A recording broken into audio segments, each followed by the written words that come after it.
May 25, 1944, at his command post outside the Alberni Hills, General Lucian Truscott was standing over a map table.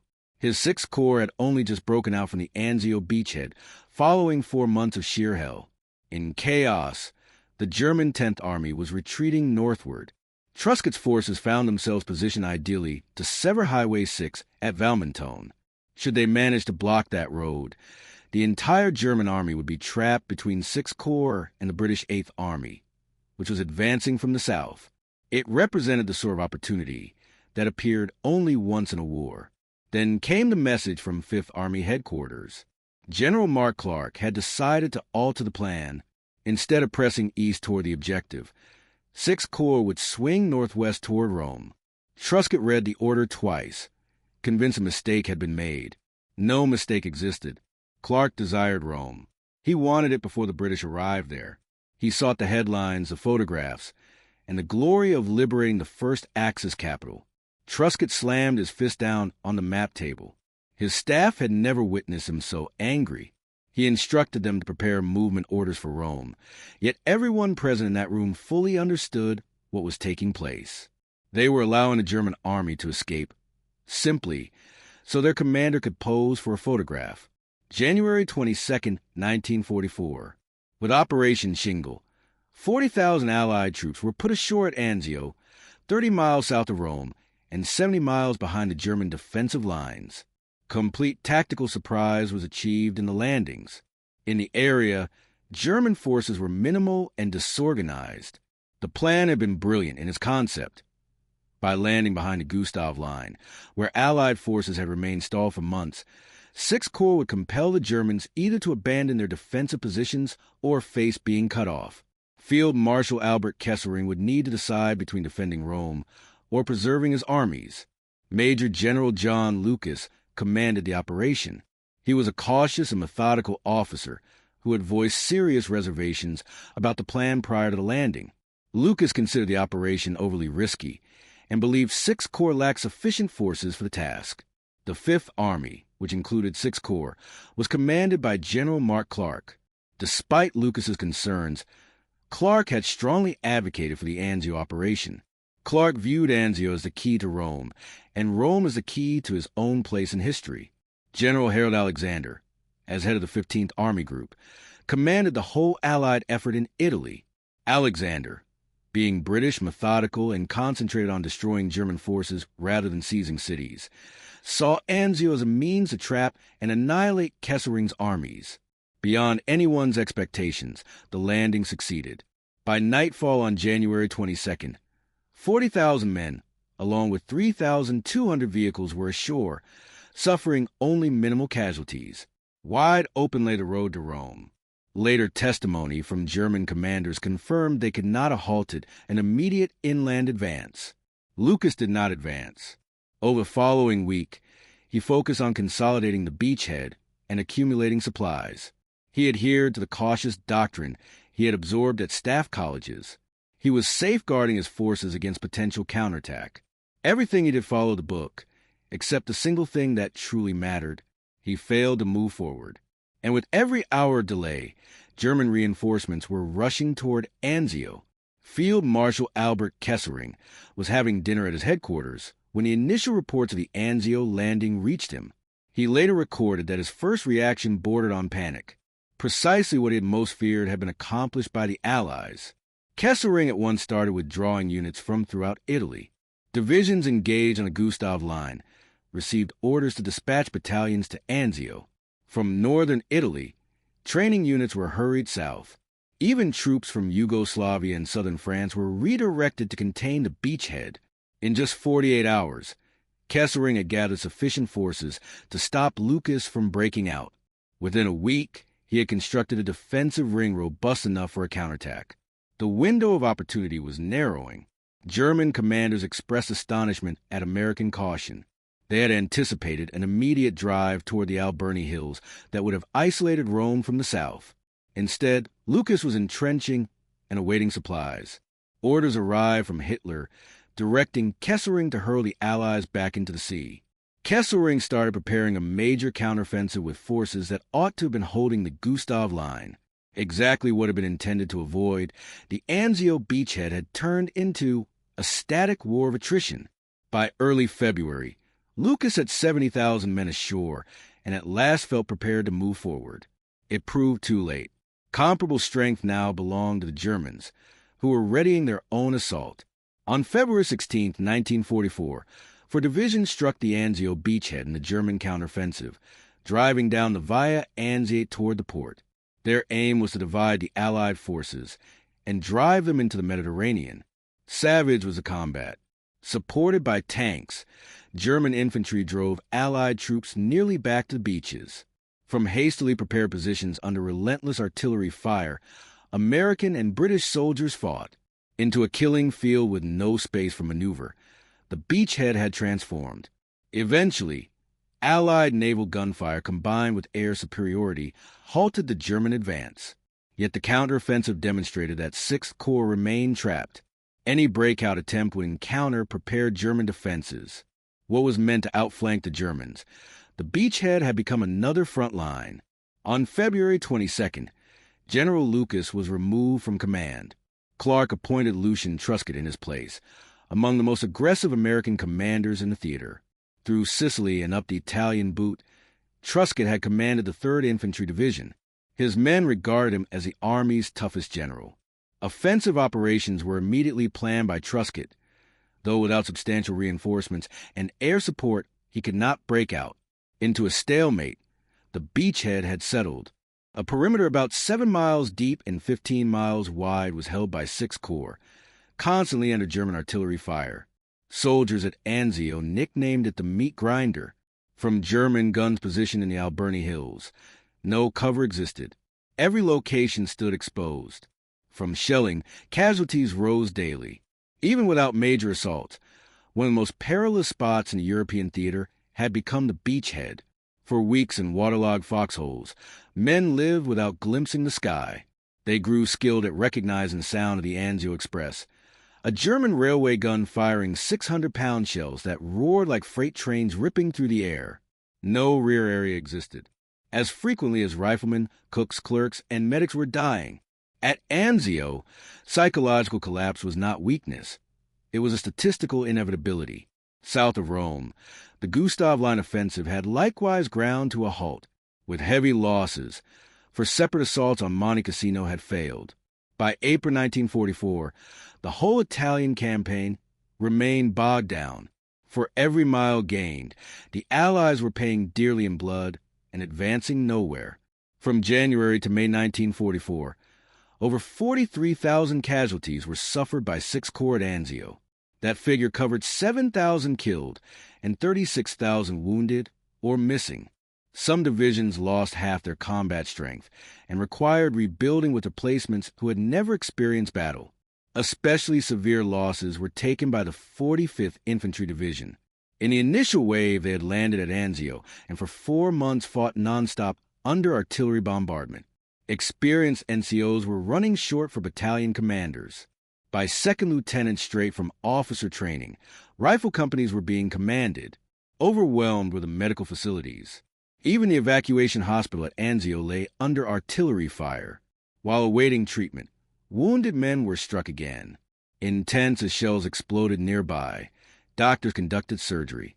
As devastating as the physical wounds was the psychological impact. At rates higher than anywhere else in the theater, soldiers surviving months at Anzio displayed signs of combat fatigue. The unrelenting shelling without respite, the impossibility of maneuver, the awareness that every spot was exposed. Men were broken by it. At alarming rates, battle fatigue was being diagnosed by medical officers. Daily, families at home received telegrams from the War Department. That their sons had perished in a beachhead meant to end the Italian deadlock in days. 5,000 American parents learned. Instead, a second meat grinder had been created that devoured lives without yielding results. This represented the cost Sixth Corps paid while awaiting the spring offensive that would at last enable breakout. For a beachhead that ought to have seized Rome in January, 43,000 casualties. May 11, 1944. Operation Diadem commenced with the heaviest artillery barrage of the Italian campaign. Along the Gustav Line, more than 1,600 Allied guns open up on German positions. All through the night and into the following day, the bombardment continued. Every available Allied division in Italy was employed in the coordinated offensive that General Harold Alexander had designed as Diadem. On the eastern end of the Gustav Line, the British Eighth Army would strike. In the center, the American Fifth Army would attack. Once the Germans were fully committed, Sixth Corps would erupt from Anzio and trap the withdrawing German forces. Sound was the concept. Everywhere at once, the Germans could not hold. If Allied troops broke through on several fronts simultaneously, Kesselring's armies would find themselves caught between converging forces with no way out. Progress was achieved in the opening attacks. After ferocious combat, Polish troops seized Monte Cassino. Through German positions, British and Canadian forces broke and started pushing up the Liri Valley. From positions below the Gustav Line, American troops drove north. By May 23rd, German defenses were crumbling. A fighting withdrawal toward Rome was ordered by Kesselring. In relatively orderly fashion, the 10th Army was pulling back up Highway 6, yet they remained vulnerable. If 6th Corps could burst from Anzio and sever Highway 6, the whole German army would be ensnared. This constituted the very moment the Anzio landing had been meant to produce. For months delayed and purchased with a mountain of American dead, yet the chance had finally arrived. To deliver the decisive stroke, 6th Corps stood ready. Clear were General Harold Alexander's instructions to mark Clark. Toward the crossroads of Highway 6, 6th Corps would break out. Cutting the highway and trapping the German 10th Army was the objective. Because the Germans were already withdrawing, speed proved critical. Explicit was Alexander's directive. Destruction of the German army, not seizure ground, was the priority. He emphasized clearly that 6th Corps served as the anvil while the 8th Army acted as a hammer. Capturing territory was not the point. Destroying the German army was. Alexander held that if the 10th Army could be wiped out at the crossroads, the remainder of Italy would fall quickly. To avoid isolation, German forces north of Rome would need to pull back. Clark participated in the planning sessions and signaled he grasped the objective. That Clark was committed to the operation, Alexander believed. Details of how 6th Corps and 8th Army would join after severing Highway 6 were coordinated by British and American staff officers. But Clark possessed his own priorities, and those priorities bore no relation to Highway 6 or the German 10th Army. For months, Clark had studied the Italian campaign and determined that if 6th Corps struck directly northwest from Anzio, Rome lay within grasp. In that direction, German defenses appeared weaker. In days, a rapid thrust could capture the city. He felt convinced the British were attempting to claim credit for victories American troops had earned and believed that should British forces reach Rome first, American contributions to the Italian campaign would be overlooked. Contingency plans for a Rome axis of advance had been drawn up by Clark's staff. Though these plans directly opposed Alexander's directive, Clark had directed their preparation regardless. In case the Highway 6 attack bogged down, he told his planners he desired options. By May 24th, Clark had reached his decision. An initial thrust toward the objective would be permitted for 6th Corps to meet Alexander's orders. Yet, once the breakout began, the bulk of 6th Corps would be redirected toward Rome. Toward Highway 6, only one division would proceed. The change was questioned by Clark's chief of staff. That Alexander's orders explicitly required cutting Highway 6, he noted. Clark replied that as ground commander he held authority to modify plans according to tactical circumstances. The true tactical circumstance Clark addressed had nothing to do with German dispositions. Faster than anticipated, British forces were moving up the Liri Valley. Should they keep that pace, they might arrive in Rome ahead of American troops. Unacceptable was that to Clark. His city would not be taken by the British. May 23, 1944. With overwhelming power, 6th Corps assaulted out of the Anzio beachhead. 4 months of buildup and reinforcement had transformed Truscott's command into a formidable striking force. In hours, the German positions that had confined them so long were overrun. Toward the objective, the 1st Armored Division spearheaded the advance. Expanding the breach, Infantry divisions came behind. Disorganized and scattered was German resistance. To bolster the Gothic Line, Kesselring's forces at Anzio had been depleted, and now the cost was being paid. By May 25th, leading elements of 6th Corps neared the objective. Within reach lay Highway 6. To Clark, Truscott reported that precisely as intended, the trap was functioning. As they neared the threatened sector, German units withdrawing up Highway 6 began to congest. The worst scenario for the Germans was confirmed by intelligence reports. On Highway 6, the 10th and 14th Armies were converging in a huge traffic jam. No longer merely a road, the target had become the entire German presence in Italy. Closing was the door, and 6th Corps had wedged their foot in it. Then Clark reached Truscott's headquarters bearing new orders. Immediately northwest toward Rome, the majority of 6th Corps would turn. Toward the crossroads, only the 3rd Infantry Division and the 1st Special Service Force would continue. Redirected was a primary effort. Clarification was requested by Truscott. That his forces stood ideally placed to sever Highway 6, he emphasized. Allowing the Germans to slip away would result from redirecting now. Blunt was Clark's reply. The orders remained. Move toward Rome. The decision was protested by Truscott, showing Clark the intelligence reports revealing how many German troops were on the verge of entrapment. He did so. Taking Rome signified nothing if the German army escaped whole to defend northern Italy, he explained. Clark listened and restated his orders. After Clark departed, Truscott went back to his map table. Instructions were awaited by his staff. As Cold Fury, one of his division commanders later described Truscott's reaction. He raised no voice, simply staring at the map. He knew the war had just been extended. Throughout his military career, Truscott told his staff he had never defied a direct order. Even though he regarded Clark's orders as disastrously mistaken, he would not begin now. Toward Rome, they would execute the turn and accept the consequences. But before that, Truscott undertook one last effort to rescue the situation. Regardless of the rest of 6th Corps, he dispatched his most aggressive units toward Highway 6 with instructions to cut the road. Enough it might prove if they could block it. Hard toward the crossroads pushed the 3rd Infantry Division and 1st Special Service Force. On May 30th, positions overlooking Highway 6 were attained by them. For miles backed up, German vehicles could be seen moving slowly northward. On the jammed columns, artillery observers started directing fire missions. It proved insufficient.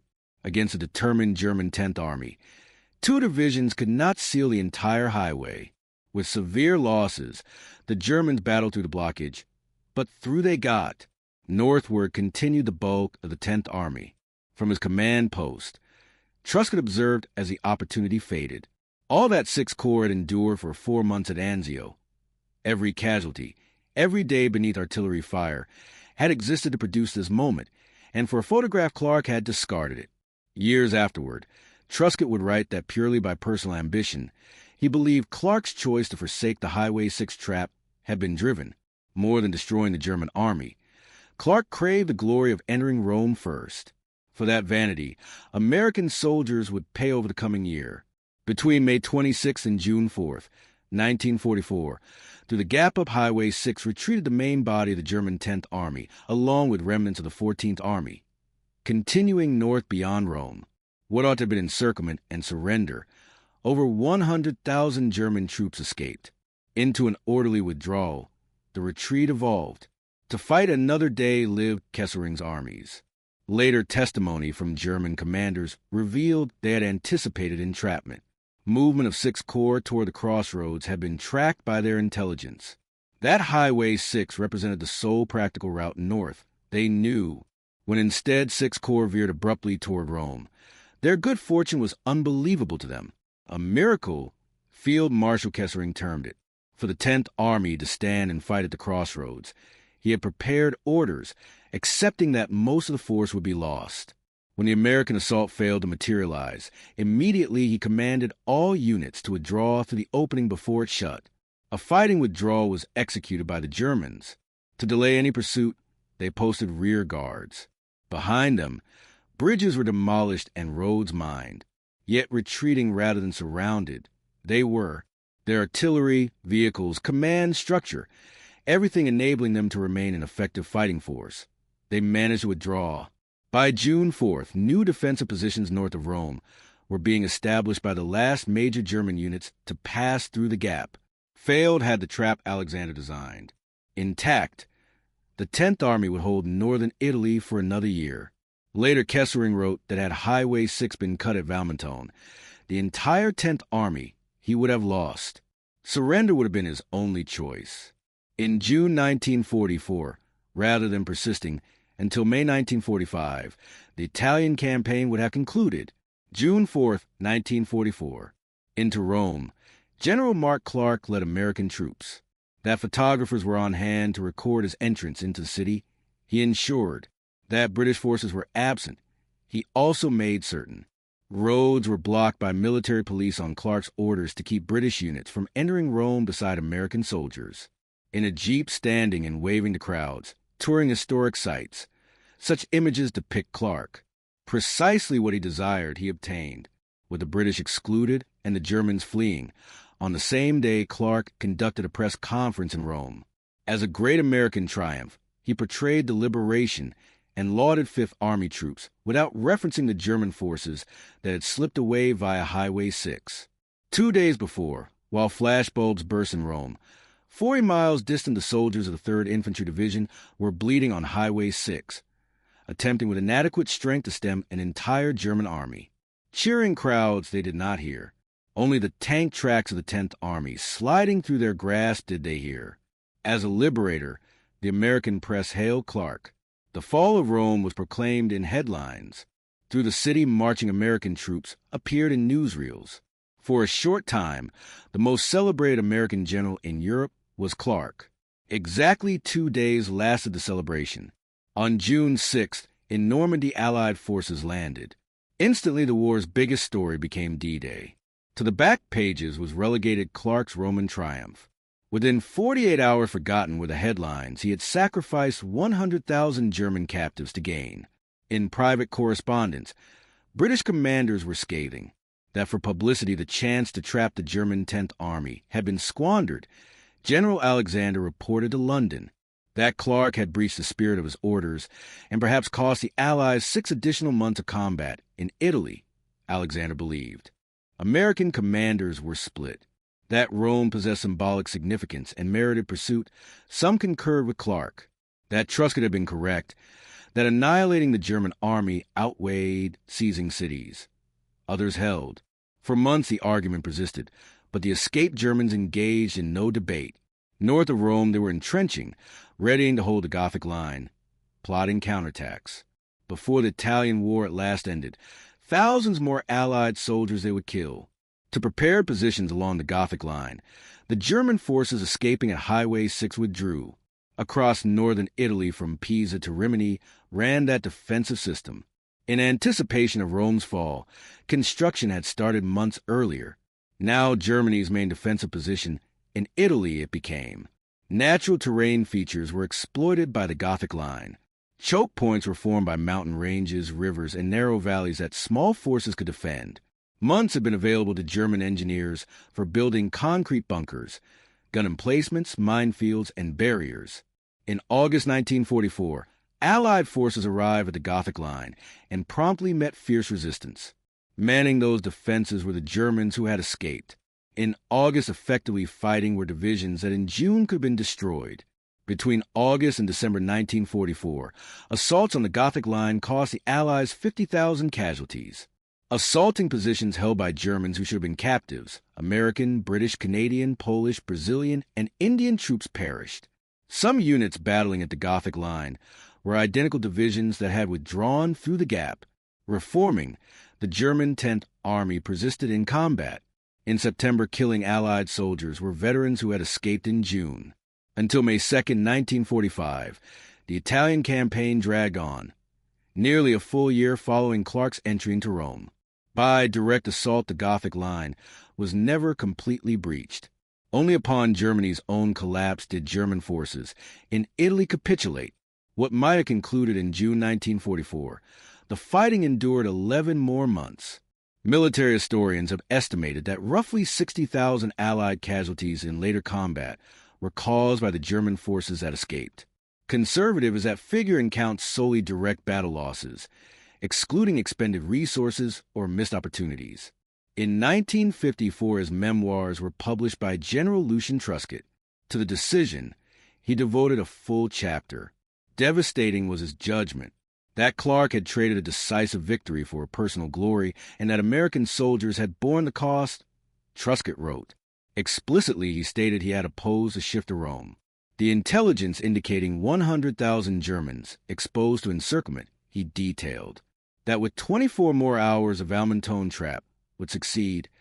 Every senior officer at Sixth Corps headquarters knew, he recorded. More restrained in official reports was British Field Marshal Harold Alexander, yet unmistakable was his intent. That German forces, which could have been destroyed, were permitted to escape by the failure to cut Highway 6, Alexander wrote. Significantly prolonged the Italian campaign, he observed this did, that he had anticipated losing the 10th Army. Kesselring declared, preparing to surrender when they discovered Highway 6 remained open. Several German division commanders testified they were, that his decision had been mistaken. Mark Clark never admitted publicly, as strategically justified. He defended the move to Rome in his own memoirs. That Rome held political and symbolic were justifying the operational gamble. He maintained, kind to Clark's choice, historical consensus has not been, that the turn to Rome constituted an error motivated by personal ambition instead of military need. Most military historians conclude, real and attainable was a chance to destroy the German 10th Army. Between January and May 1944 at Anzio, over 4,400 Americans perished, producing the opportunity to trap the German 10th Army. For about 48 hours in late May, that opportunity lasted. Instead, Mark Clark selected Rome. When entering Rome, Clark likened himself to Caesar, yet his triumph was hollow. The true prize was not the city. It was the enemy army. And owing to one man's vanity, those same Germans, the Anzio survivors, had to battle again, hill by bloody hill, for another 300 days. Him Truscott never forgave, and gazing at the graves filling the cemeteries after Rome, neither has history forgiven him.